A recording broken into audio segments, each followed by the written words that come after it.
David Dahl kind of had this great season, hoping to see it complete, gets interrupted by an injury like this.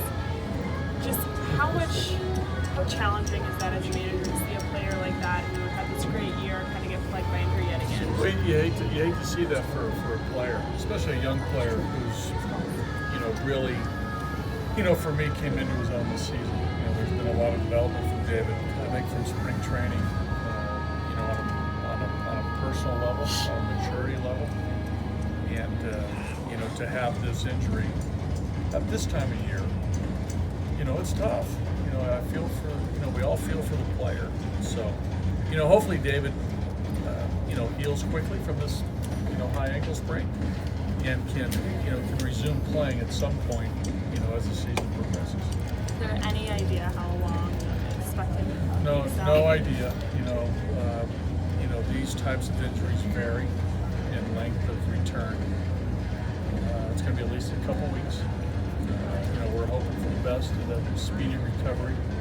Although, time will tell. So, again, David, I'm sure will be doing everything he can in the training room and with the trainers to, with treatment and everything those guys can do to speed up the process. But this is, something that Mother Nature has to take care of a little bit too. So, but we'll take it as it goes, and we're hoping that David can return to play this season.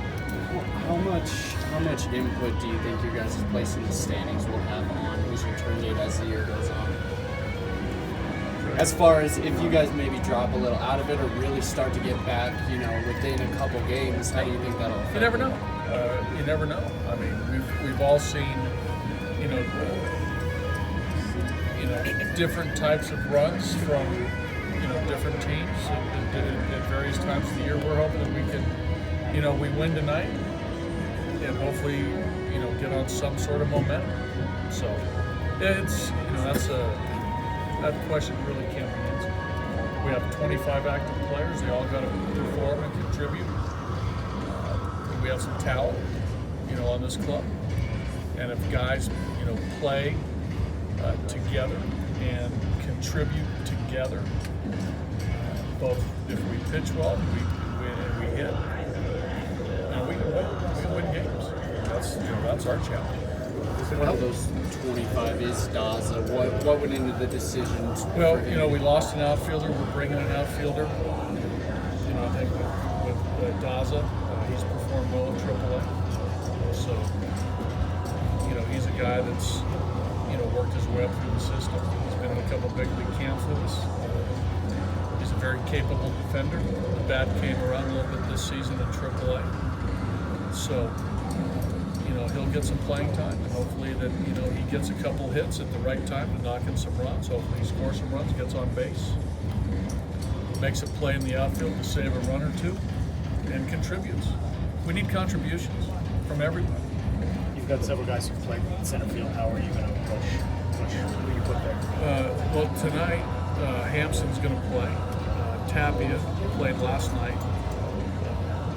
Daza can play center.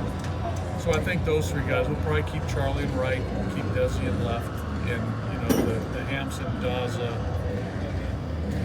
Tapia situation will probably man center field.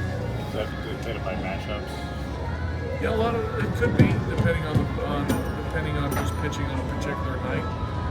Bumgarner's tough on lefties, that's why Tapia's not playing. Hampson's going to play.